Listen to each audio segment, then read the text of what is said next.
오늘 욥기 10장 오늘 나가보도록 하겠습니다. 욥기가 9장까지밖에 안 했는데 내용이 하도 무겁다 보니까 한 40장 다 간 것 같죠? 네, 3장부터 31장까지 정말 이렇게 지리한 새 친구들과의 공방전 3라운드로 이렇게 비슷한 내용들을 담고 있습니다. 우리가 4장에서 6장을 보면 친구들의 한결같은 목소리는 내가 범죄했다, 하나님 앞에 회개하라 라는 메시지이고요. 특별히 들어가서 보면 엘리바스는 4장에서 5장 의인은 고난을 받지 않아 라고 또 이렇게 주장을 하고, 또 8장에 빌닷은 한 수 더 뜹니다. 너도 죄를 지었지만 내 자녀도 죄를 지어서 죽은 거야 라고 목소리 높입니다. 아무리 하고 싶은 말이 있더라도 본인한테 하는 말이 아니라 죽은 자녀들에게까지 그렇게 비난을 쏟아낸다는 것은 참 위로가 아니라 이것은 가시화두 같은 말이 아닌가 생각해 봅니다. 이런 친구들과의 공방전에서 욥은 한결같이 나는 이렇게 이렇게 화를 당할 만큼 죄를 짓지 않았어 라고 주장을 합니다. 나는 깨끗하다 라고 한결같이 목소리를 내는데, 만약 이렇게 내가 죄를 지어서 이런 고통을 당한다면 악인들이 잘 사는 것은 어떻게 너희가 말할 수 있어? 라고 이렇게 항변하는 모습입니다. 그의 이런 공방전에도 불구하고 하나님께서는 계속해서 침묵하시지요.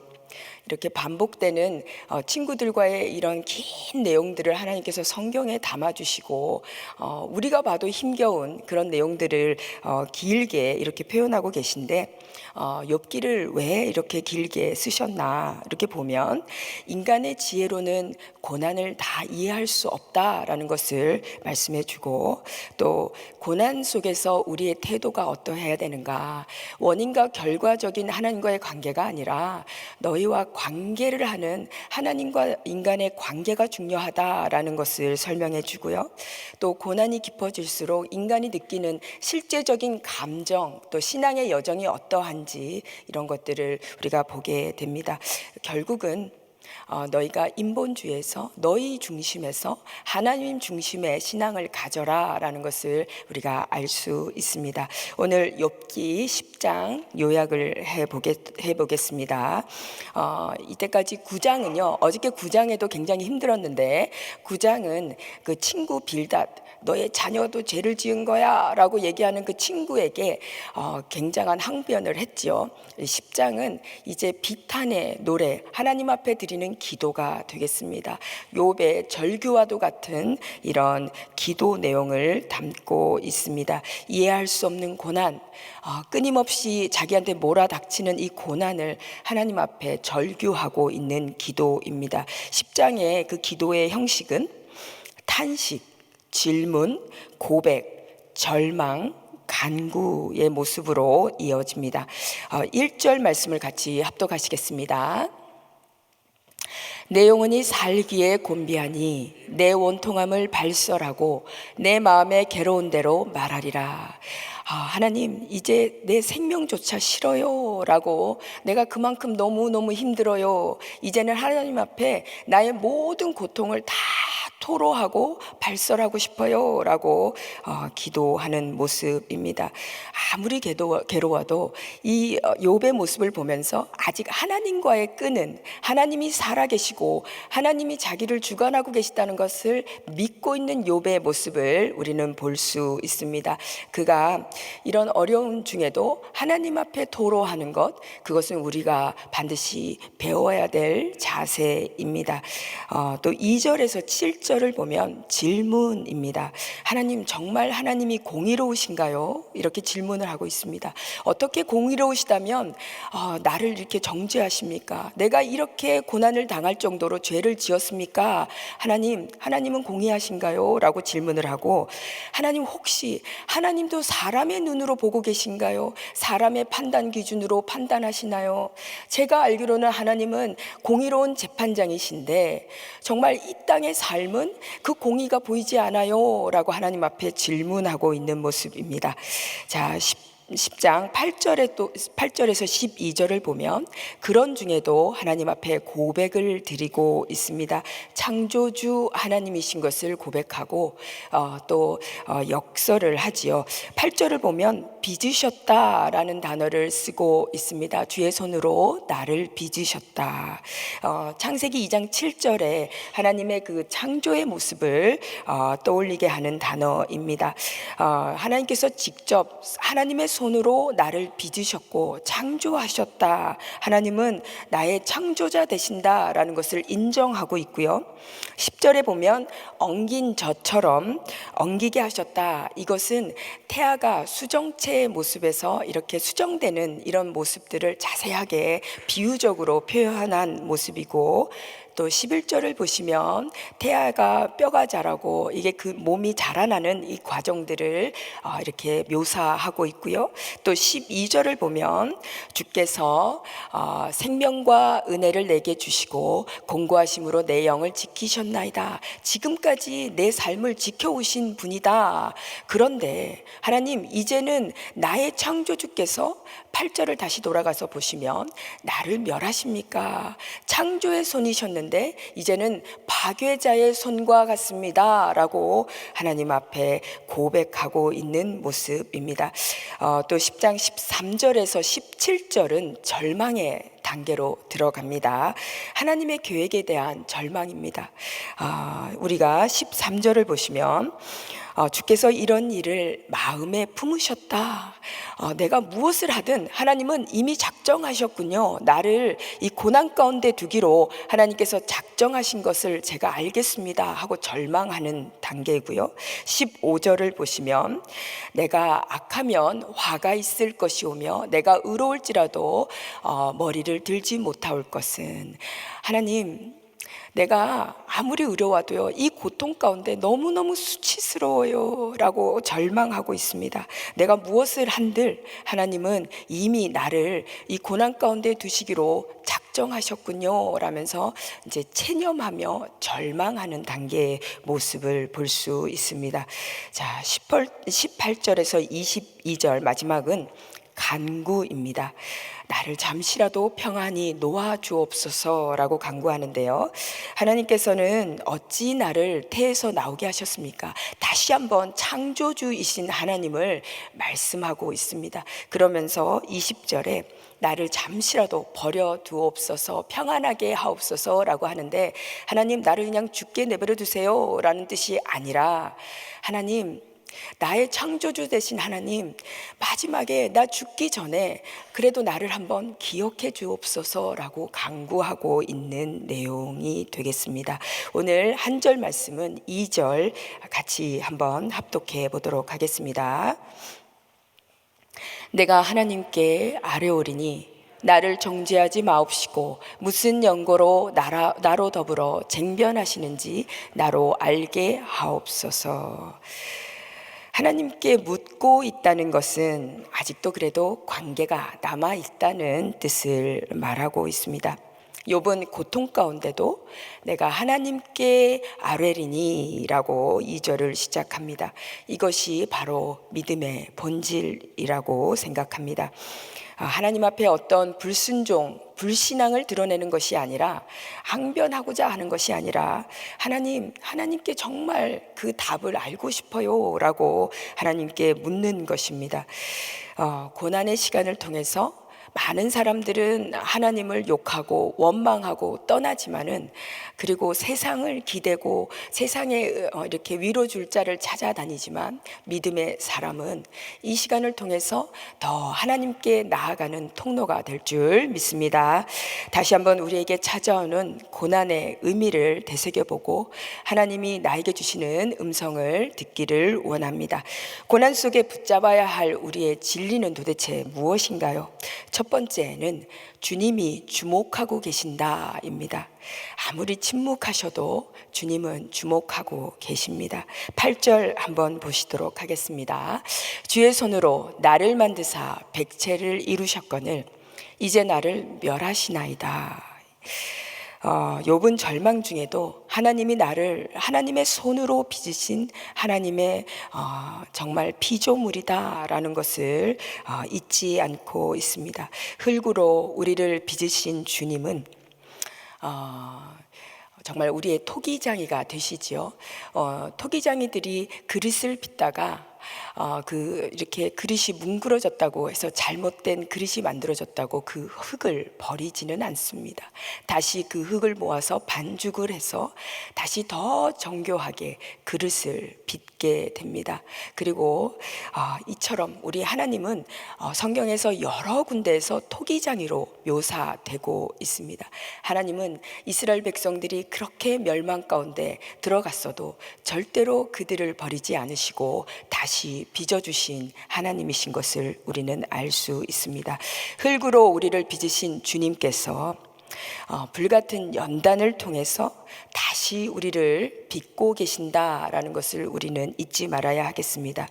생각지도 못한 고난이 다가올 때 우리는 인간적인 감정들이 막 물밀듯이 옵니다. 그것은 바로 사탄의 또 전략이 되지요. 사탄은 우리에게 있는 상처를 막 더 아프게 해서 쓴뿌리로 만들고 이것이 견고한 이런 견고한 진을 이루게 만들어서 결국은 하나님과 우리 사이를 내는 것이 사단의 전략입니다.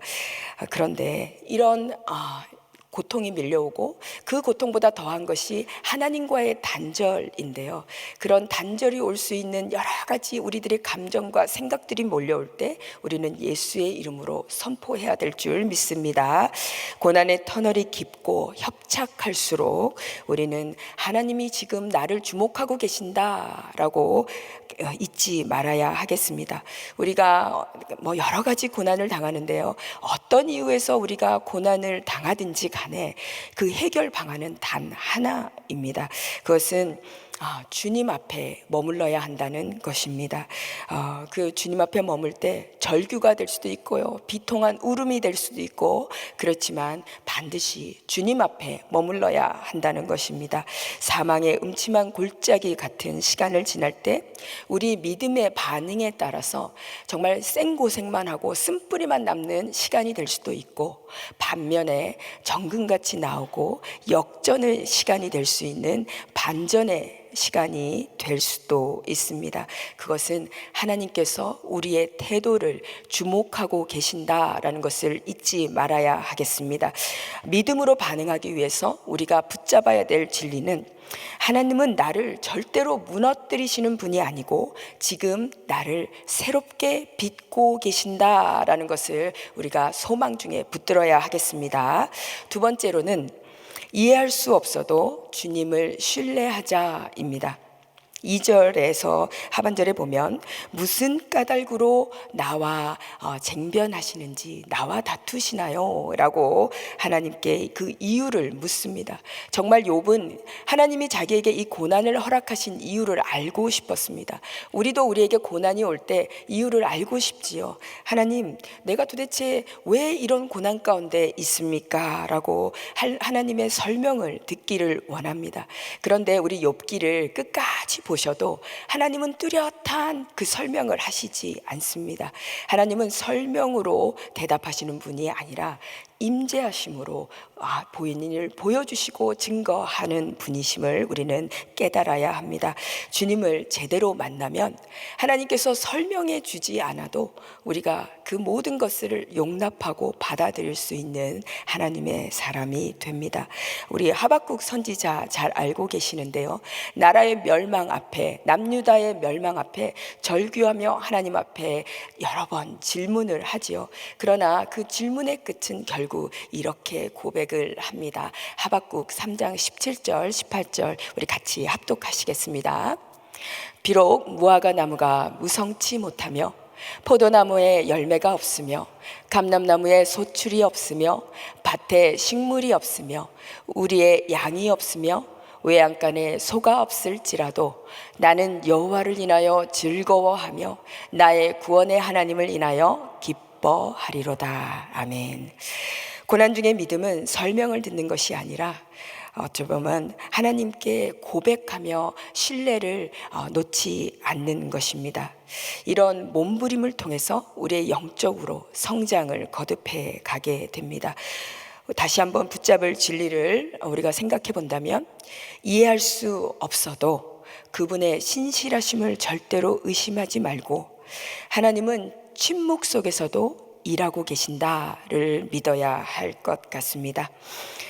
십자가는 정말 극형이었죠. 십자가는 말할 수 없는 고통이고 비통한 사건이고, 또 정말로 인간이 당할 수 없는, 감당할 수 없는 수치스러운 형벌입니다. 그러나 하나님은 그 고난을 통해서 부활의 문을 열어주셨고, 그 부활을 통해서 수많은 영혼들이 구원받게 해 주셨습니다. 우리의 고난도 이와 같을 수 있습니다. 긴 어둠의 터널을 십자가를 붙잡고 하나님 앞에 엎드리고 간구해서 나아가다 보면 반드시 끝이 있고, 또 우리의 신앙의 태도에 따라 아름다운 열매도 정금같이 맺을 수 있습니다. 우리는 이것을 잊지 말고 우리의 고난을 통해서 반드시 나는 나를 통해서 또 열매를 맺는 그런 하나님의 거룩한 통로가 되리라, 이 고난을 정말 하나님을 보며 신실하게 지나가자라고 결단하시는 저와 여러분이 되시기를 축복합니다. 짧게 그냥 제 간증을 좀 올려드리고 내려가도록 하겠습니다. 저는 18살에 미국에 신학을 전공하기 위해서 왔습니다. 그런데 이제 어려서 이제 전도사가 되고 이렇게 사역을 감당했는데 늘 궁금한 것이 있었어요. 하나님, 도대체 십자가가 뭐예요? 라고 제가 제 안에 그런 궁금함이 있었습니다. 그래서 담임 목사님께도 제가 한번 대화하면서 이렇게 물었던 기억이 납니다. 목사님, 십자가가 도대체 뭘까요? 권사님들이 좀 싫은 얘기하고 좀 내가 뭐 이렇게 사는 게 힘든 게 십자가인가요? 그건 아닌 것 같은데, 이 미국에서 핍박이 있는 것도 아니고. 그래서 늘 십자가가 이렇게 궁금했는데 나는 어떻게 십자가를 져야 될까라고 생각을 했어요. 근데 막상 고통이 막 몰려오니까 저도 욥과 같은 절규가 이렇게 계속 제 안에서 쏟아져 나오는 것을 경험합니다. 그래서 한 20년의 시간을 동안 제가 하나님 앞에 이렇게 절규하고 기도하고 비탄한 마음들을 품고 또 기도하고, 또 그 시간들을 하나님께서 변화시켜서 또 하나님의 사람으로 빚어주신 이런 모습들이 있습니다. 결혼 후에 좀 일찍 결혼을 했는데 새 아이를 출산을 했는데 아이들이 제대로 숨을 쉬지 못하고 이렇게 차례로 이렇게 매년 아이들을 하늘나라에 먼저 보내야 되는 이런 아픔을 겪었습니다. 한번 품에 제대로 안아보지도 못하고 집에 와보니 아이들을 위해서 준비해 놓은 많은 살림 도구들, 뭐 이렇게 장난감, 옷, 뭐 이런 것들이 있는데 그런 것들을 볼 때마다 참 비통하고 슬프고 정말 말할 수 없는 고통이다라고 제가 생각을 했습니다. 그리고 그런 아픔들이 이렇게 조금 이렇게 아물어질 즈음에 또 물질의 연단도 왔어요. 뭐 하던 사업들, 이런 것들이 굉장히 어려워지고, 또 집안의 가업이 굉장히 그래도 오래된 몇십 년 된 가업이었는데 그것도 하나님께서 손을 내시기 시작하시면서 이렇게 무너지는 경험들을 하게 됩니다. 그리고 또 조금 살만한가 싶었더니 건강하던 남편이 또 이제는 쓰러지기 시작합니다. 여러 번 심장마비와 또 장기 출혈로 생사에 오고 가는, 나인원을 여러 번 이렇게 누르고 또 이렇게 병원 신세를 지고 살 수 있나 고민하는 그런 시간들을 수년간 보내게 됩니다. 그리고 또 무엇보다도 힘든 것은 어렵게 이제 아이를 얻었는데 그 아이가 뱃속에 있을 때부터 머리에 물혹이 있다라고 의사는 말을 했어요. 그래서 이 물혹이 없어지지 않으면 태어나서 3살 전에 아주 시비어한 장애를 앓다가 죽을 것이다. 98% 그렇게 말을 했습니다. 근데 우리는 이미 3차례 아이를 보낸 경험이 있기 때문에 정말 그것은 너무 부모님들에게도 너무 죄송해서 정말 하나님 앞에 간구하며 절규하며 기도하는 시간이 있었습니다. 그런데 하나님께서 정말 기도를 들으시고 그 아이의 그 물혹을 없애 주셨어요. 그래 아멘. 그러는데 또 안타깝게는 그 아마 물혹이 있던 자리가 아닌가 싶어요. 근데 아이가 태어났더니 언어 장애를 앓기 시작하는 거예요. 그래서 아이가 지금은 청년이 돼서 정말 직장 생활도 하고 하는데 이렇게 자라가는 그 20여 년의 세월 동안 늘 혼자 이게 의사소통을 제대로 못하고 혼자 이렇게 놀고 혼자 떨어져 있는 아이를 바라보면서 정말 많은 시간 제가 하나님 앞에 이렇게 간구했던 기억이 납니다. 이렇게 생각하면 너무 저주받은 인생 아닌가요? 그런데 정말 감사하게는 제 이런 문제들은 누군가가 인간이 해결해 줄 수 있는 문제가 아니었던 것이 참으로 감사합니다. 그래서 애시당초 정말 20대 초반부터 저는 그냥 엎드려져서 하나님이 기도하게 이렇게 시키신 것 같습니다. 긴 고독의 시간을, 골방의 시간을 하나님이 허락을 하셨습니다. 하나님께서는 왜 이런 고통의 시간들을 길게 연장하시고 나에게 허락하시는지 제대로 설명해 주진 않으셨는데요. 엎드릴 때마다 말할 수 없는 위로와 평안으로 함께 해 주셨습니다. 돌이켜보면 그 시간 동안 나의 깨어진 자아와 또 나의 눈물을 통해서 하나님이 일일이 들어 올리시고 또 치유하시면서 하나님을 보여주신 시간이 아니었나 이렇게 생각을 해보게 됩니다. 나의 아픔, 나의 고통 끌어안고 깨어진 나를 이렇게 끌어안고 이것이 십자가겠지라고 생각하면서 질질 끌려가듯 이렇게 십자가를 지고 가듯 이렇게 가고 있는데 어느 날 제대로 주님을 만나게 됩니다.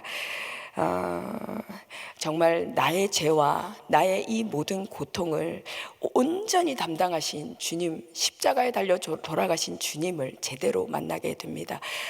귀로만 듣고 말씀으로만 알던 그런 주님, 십자가에서 나를 대신해 죽으신 주님을 정말 눈으로 보는 그런 체험들을 하게 되고 또 내 아이가 죽었네라고 이렇게 고통하는 내 모습 그것을 바라보시고 십자가에 달리신 주님을 바라보시는 하나님의 눈물도 깨닫게 하시고요. 또 막 기도하면서 신음하는 나와 함께 말할 수 없는 탄식으로 함께 울어주시며 기도하시는 성령님도 발견하게 됩니다. 처음에는 십자가가 그냥 우리 믿는 크리스찬들이 얻는 이런 가져가야 될 고통으로만 생각했는데요. 십자가는 결국 나를 살리는 부활의 문이 되어 주었습니다. 왜 어른들이 이렇게 어릴 때 많이 말씀을 하셨는데요. 주님 없으면 못 살았을 거야 이런 얘기들을 많이 하셨어요. 근데 그 말씀들이 정말 실제가 돼서 내 삶 가운데 저도 이해가 되는 거예요. 나 십자가의 그 은혜가 없었으면 나는 못 살았을 거야 라는 생각을 많이 했습니다.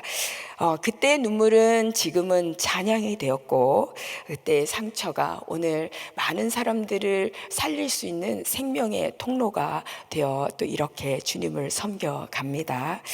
우리에게 닥쳐오는 이상한 일, 말할 수 없는 고통, 또 사람들 앞에 보여지는 수많은 수치스러움, 그것의 이유를 우리는 다 알 수도 없고 또 말할 수도 없습니다. 그러나 끝까지 욥처럼 주님을 붙들고 이 인생 감사하며 나아가다 보면 몰라도 이해되는 그 시간이 오고요. 또 그 눈물을 하나님께서 기쁨의 단으로 거두게 하시는 그날도 반드시 옵니다. 어떤 문제가 있으신지 모르겠어요. 우리 각자에게는 또 이렇게 기도하게 하시는 시간을 허락하셨는데 기도의 시간을 통해서 세상이 줄 수 없는 정말 하나님의 참 위로를 받으시고 하나님이 주시는 평강과 기쁨으로 샘솟는 또 오늘 하루가 되시기를 축복합니다. 기도하고 마치겠습니다. 참 위로자 되신 하나님 감사합니다. 주님이 우리 곁에 계신 것이 얼마나 감사한지요. 고난 중에라도 늘 신실하게 주님 손 붙잡고 주님과 동행하는 삶 되게 하여 주옵소서. 오늘도 연약한 자, 깨어진 자, 무너진 자 하나님 이 기도 시간을 통해서 만나 주시고 하나님 새 힘을 주셔서 하나님 세상에 아무리 어렵고 환난 가운데 있을지라도 하나님 우리는 평안을 누리고 기쁨의 샘솟는 귀한 인생이 되게 하여 주옵소서. 감사드리며 존귀하신 예수님의 이름으로 기도드립니다. 아멘. 아멘. 말씀 감사합니다. 오늘 주님 주신 말씀 기억하면서 주님 앞에 찬양으로 영광 돌리겠습니다.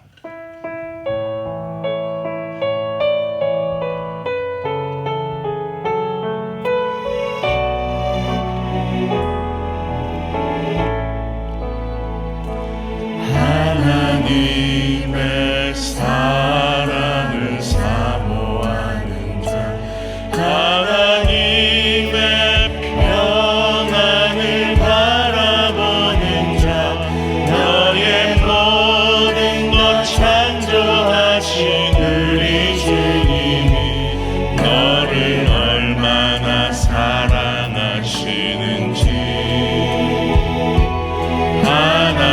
하나님께 찬양과 경배하는 자, 하나님의 선하심을 닮아가는 자, 너의 모든 것 창조하신 우리 주님이 너를 자녀 삼으셨네. 하나님 사랑의 눈으로 너를 어느 때나 바라보시고 하나님 인자한 귀로서 언제나 너에게 기울이시니 어두움에 밝은 빛을 비춰주시고 너의 작은 신음에도 응답하시니 너는 어느 곳에 있든지 주를 향하고 주만 바라볼 하나님 사랑의 눈으로 하나님 사랑의 눈으로 너를 어느 때나 바라보시고 하나님 인자한 귀로서 언제나 너에게 기울이시니 어두움에 밝은 빛을 비춰주시고 너의 작은 신음에도 응답하시니 너는 어느 곳에 있든지 주를 향하고 주만 바라볼지라 주만 바라볼지라.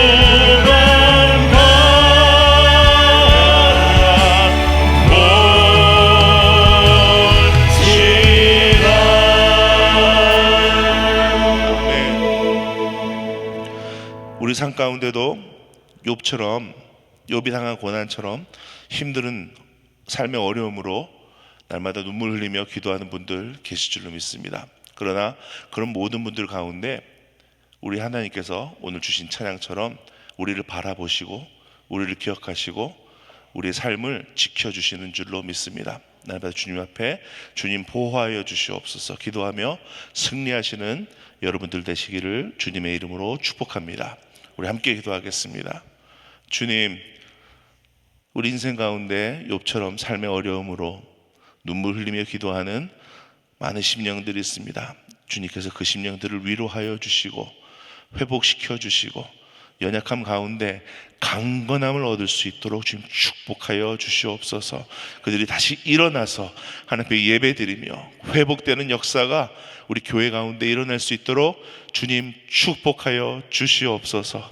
이제는 우리 주 예수 그리스도의 은혜와 하나님 아버지의 크신 사랑과 성령님의 위로하심이 연약한 가운데 주님을 찾으며 주님이 주시는 회복을 얻기를 원하는 우리 은혜 한인교회 모든 성도님들 머리 위에 또 그 가정 위에 지금으로부터 영원토록 함께 계실지어다. 아멘.